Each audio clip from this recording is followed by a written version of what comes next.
ব্ল্যাকমেইলের কারণে আত্মহত্যা করেছেন চিত্রনায়ক সালমান শাহ, সম্প্রতি সময়ে দাবি করেছেন রিজভী। প্রিয় ভিউয়ার্স, এই বিষয়টি নিয়ে তোলপাড় এখন নেট দুনিয়া। বিস্তারিত জানতে ভিডিওটি না টেনে সম্পূর্ণ দেখতে থাকুন। দীর্ঘ প্রায় 3 দশক পরও ঢাকাই সিনেমার জনপ্রিয় নায়ক সালমান শাহকে ঘিরে নতুন করে আলোচনা শুরু হয়েছে।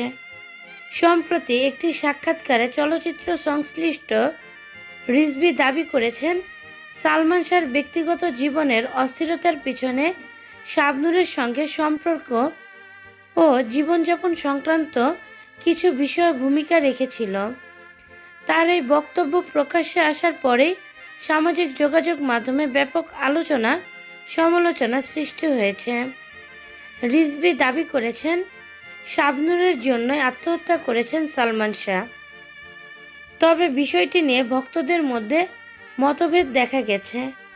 এক পক্ষ রিজভীর বক্তব্যকে ব্যক্তিগত মতামত বলে উল্লেখ করেছেন, অন্যদিকে অনেকেই বলছেন, এত বছর পর এমন সংবেদনশীল বিষয়ে নতুন করে মন্তব্য করার আগে নির্ভরযোগ্য প্রমাণ থাকা উচিত। ফলে ফেসবুক সহ বিভিন্ন প্ল্যাটফর্মে এ নিয়ে চলছে তুমুল বিতর্ক।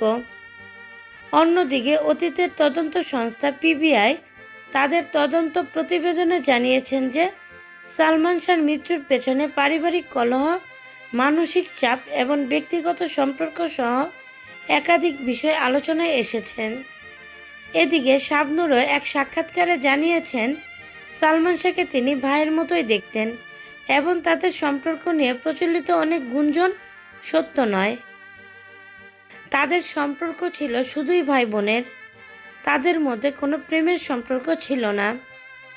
সব মিলিয়ে রিজভীর সাম্প্রতিক মন্তব্য ঘিরে আবারও আলোচনায় উঠে এসেছে বাংলা চলচ্চিত্রের অন্যতম জনপ্রিয় নায়ক সালমান শাহর মৃত্যুর রহস্য।